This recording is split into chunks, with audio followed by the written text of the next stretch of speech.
c'est Manu du podcast Un train d'Amérique et je suis content de vous retrouver ou de vous accueillir si vous arrivez pour la première fois.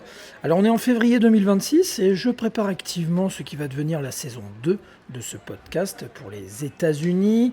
Avant de plonger dans le vif du sujet en mars, je voulais prendre le temps de vous dire où on en est, où on en était et d'où on vient et surtout pourquoi j'ai envie de continuer avec vous. La saison 1, c'était, disons, une première saison très scolaire, très structurée. J'avais décidé de faire un épisode par semaine pendant toute l'année 2025 et j'ai tenu le rythme. 52 semaines, 52 sujets, sans vraiment de pause. J'ai traversé une dizaine d'États, donc à travers des sujets qui étaient liés de près ou de loin à ces fameux États et des sujets un petit peu plus généraux sur l'Amérique en sa globalité. J'ai essayé de couvrir large, de poser des bases solides, de raconter sans trop m'égarer. C'était conventionnel, oui, presque encyclopédique par moments, mais c'était sincère et pour moi c'est une façon de me prouver que je pouvais tenir la distance sur un sujet qui me fascine depuis de très nombreuses années. Alors cette année, naturellement, le ton va changer parce que, alors c'est pas que je renie ce que j'ai fait avant, loin de là, mais parce que j'ai envie d'être plus personnel, plus dans le ressenti, dans la question qui me trotte dans la tête au moment où j'enregistre, dans l'émotion brute que provoque parfois ce pays quand on le regarde de près. Je ne vais plus chercher à couvrir un sujet de A à Z comme un manuel, je vais plutôt vous emmener avec moi dans ce que je ressens, dans ce qui me frappe, dans ce qui m'agace et ce qui m'émerveille ou me laisse un peu perplexe. Ouais, il faut bien le dire, depuis novembre 2024 et surtout depuis janvier 2025, regarder les États-Unis en face est devenu un peu plus compliqué pour beaucoup d'entre nous, moi compris. La réélection de Donald Trump et la manière dont elle s'est déroulée déjà a remis sur la table des questions que j'avais parfois mis de côté. Alors comment continuer à aimer profondément un pays quand une partie de ce qu'il fait ou dit nous heurte? Comment continuer à en parler avec envie quand on sent monter une forme de fatigue, de désillusion, parfois même de colère. Pour moi, cette présidence qui recommence n'est pas un simple événement politique de plus, c'est un miroir grossissant. Il renvoie en pleine figure les contradictions que j'ai toujours aimées chez les États-Unis. Et c'est que j'ai parfois préféré, celle que j'ai vraiment parfois préféré ignorer.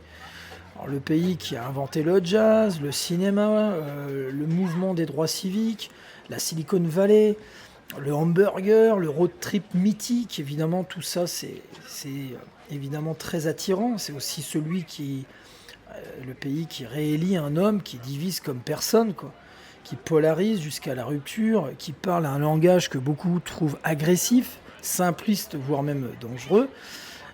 Et c'est précisément là que naît mon envie de continuer, en fait. Parce que si je veux être honnête avec vous, et surtout avec moi-même, je ne peux pas choisir seulement les belles cartes postales. Je ne peux pas non plus parler uniquement de Yosemite, de la route 66, du jazz de la Nouvelle-Orléans, ou des lumières de Manhattan, en faisant semblant que le reste n'existe pas. Je veux voir le bon et le mauvais, l'admirable et ce qui dérange aussi, le génial et aussi l'absurde, sans filtre rose ou sans filtre noir, quoi. Alors juste avec mes yeux, mes oreilles, mes lectures, mes doutes et mes enthousiasmes du moment. Alors c'est pour ça que la saison 2 va prendre la forme d'un itinéraire, comme l'année dernière. Alors pas un voyage réel, encore une fois, on est sur un voyage fictif, mais un très grand voyage fictif, un voyage mental. Alors c'est un voyage que je vous propose de faire avec moi. On commence en mars et on roule pendant 9 mois jusqu'en novembre 2026 pour cette saison 2. Donc je ne refais pas une année complète comme l'année dernière. 9 mois, ça me paraît tout à fait intéressant avec une trêve de 3 mois si tout se passe bien. Alors on va descendre vers le sud des États-Unis, donc la Caroline du Nord, la Géorgie, l'Alabama, le Mississippi, la Louisiane, le Texas, l'Arkansas, la Floride, enfin bon bref, j'en passe des meilleurs. Ces États qui portent encore les cicatrices de l'histoire, les accents les plus chantants, la nourriture la plus réconfortante et parfois la plus lourde de sens. les musiques qui font vibrer le corps avant même que l'esprit comprenne. On parlera de plantation justement, de blues, de barbecue, de hurricanes, donc les ouragans, de gospel, de politique locale qui semble sortie d'un autre siècle dans certains endroits, de résilience, de contradictions criantes. Bref, un programme assez riche qui nous attend pour cette année.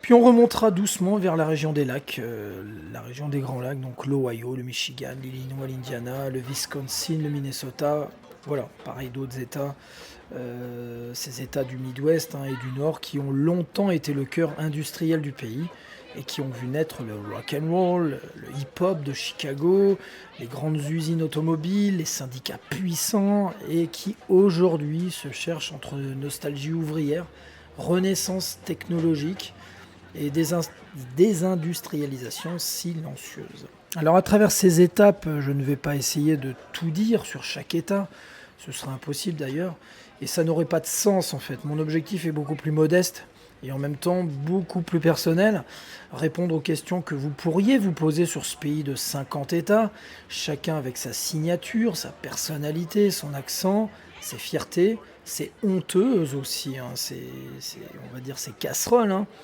Alors c'est pourquoi je fais cela, c'est qu'on peut voir vraiment le yin et le yang. Je ne promets pas de réponse définitive, alors je promets juste de chercher avec vous, de partager ce que je trouve, de ce que je ressens, de ce qui me fait rire, de ce qui me met mal à l'aise, et de ce qui me rend fier d'aimer ce pays malgré tout. Alors évidemment, comme d'habitude, je glisserai quelques petites comparaisons avec la France, parce que ça me paraît important, parce que vraiment, il faut comprendre que l'état d'esprit européen, je ne vais pas englober la France en particulier, mais l'état d'esprit européen, de par notre histoire, de par notre culture, ne peut pas réfléchir comme un Américain. Donc après, c'est difficile pour les Français de juger. Et c'est d'ailleurs ce que je combats, c'est le jugement européen et tout particulièrement français contre les Américains. Déjà, les États-Unis, comme je vous l'expliquais l'année dernière, ce n'est pas qu'un pays, c'est beaucoup d'États. C'est une façon de réfléchir, c'est une façon de ressentir les choses. L'histoire américaine s'est faite d'une certaine façon qui ne ressemble pas du tout à la façon dont l'Europe a pu naître. De toute façon, n'oublions pas une chose, c'est que l'Amérique est une grande puissance, au même titre que les Russes, au même titre que les Chinois. Et ce sont loin d'être des enfants de cœur, comme on dit. Mais là, on parle de leur gouvernement, on ne parle pas du peuple. Donc il faut toujours faire attention, et pareil, si vous regardez toutes les grandes puissances qu'il y a eu dans l'histoire du monde, en partie les Romains, c'est pas tout rose non plus. Alors à partir de là, on peut poser une problématique, c'est de savoir est-ce que systématiquement, quand on est une grosse puissance, sommes-nous obligés d'écraser les autres ? Y a-t-il un exemple dans l'histoire d'une grosse puissance ayant respecté les droits de l'homme, ayant respecté tous ses voisins, bref, voilà. Y a-t-il un exemple ? C'est la question qu'on peut se poser. Je n'ai pas forcément de réponse. Si vous en avez une, je suis évidemment tout oui et évidemment très intéressé. Alors je voulais finir ce préambule déjà pour déjà me dire merci, alors vraiment merci à ceux et celles qui ont écouté la saison 1. Alors que vous ayez écouté un épisode ou 10, ou les 52, votre présence compte énormément, évidemment. Alors merci aux quelques abonnés qui ont cliqué sur s'abonner, alors que le compteur était encore à très peu. Merci à ceux qui ont laissé un like aussi, un commentaire, un partage, même timide, je prends, il n'y a pas de souci. Alors chaque petit geste évidemment aide l'algorithme à comprendre ce que ce contenu mérite d'être montré à d'autres. Et si vous êtes là aujourd'hui et que vous hésitez encore, vraiment abonnez-vous, likez les vidéos qui vous plaisent, partagez celles qui vous ont fait sourire, réfléchir ou réagir.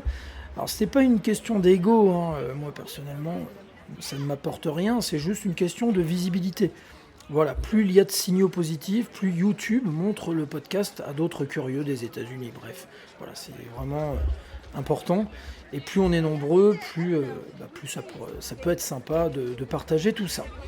Voilà, donc on se retrouve donc en mars pour le premier épisode de cette saison 2 itinérante. On continue notre voyage.